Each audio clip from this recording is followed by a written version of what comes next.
ዜማታ ጎርዞ ፍሩያት ዒንታ ንብዓት ዝለበሳ ካብ ልዳት ውሽጢ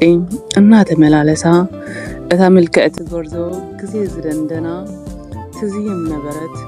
ብትሑት ልሳና ኣብ ዘመነ ጸላም ኩናት እንክኽተት ዝብሃግ የብሉን ስቓይ ውንእስነት ካብቲ ወሻጠ ሃሳስ ድምፂ ሰዓል ከም ጽሉእ ሙዚቃ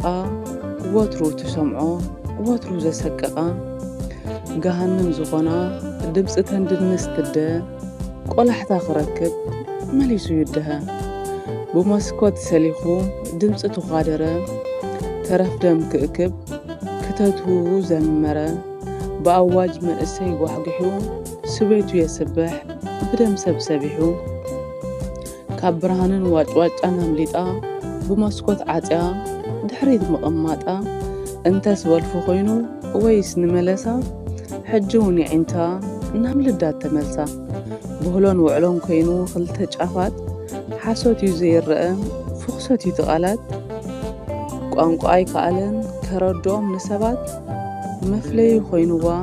ምሕፀሪ ቁፅርታት ልዳታ ዝወሰዶ ምምላስ ምሰቕበፀ ሕጂ እውን ንኣመላ ንደገ ቅላፀ ኣብ ዘመነ ጸላም ኩናት እንክኽተት ዝብሃግ የብሉን ስቓይ ንእስነት መንጫዕጫዕታ ንብዓት ኣብ ገጻ ዝኩዖ ጻድቕ እዩ ዝሪኦ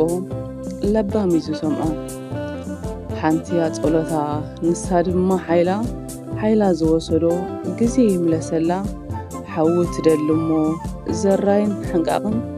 ናብ ዘይፈልጦ ኩናት ወፊሩ ይተመልሰን ኣቦ ትደሊ እሞ ጽላልን ሓብሓብን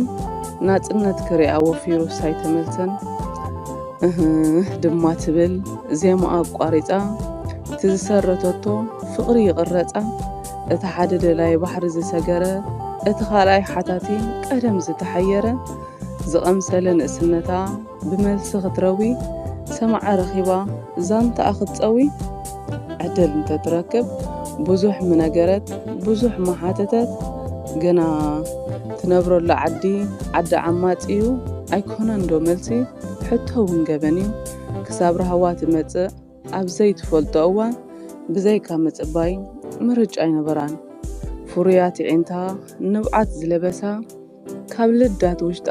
እናተመላለሳ እታ መልክዕቲ ጎርዞ ግዜ ዝደንደና ትዝየም ነበረት ብትሑት ልሳና ኣብ ዘመነ ጸላም ኩናት እንክኽተት ዝብሃግ የብሉን ስቓይ ንእስነት ኣስመሮም ሃይለ ገጣምያ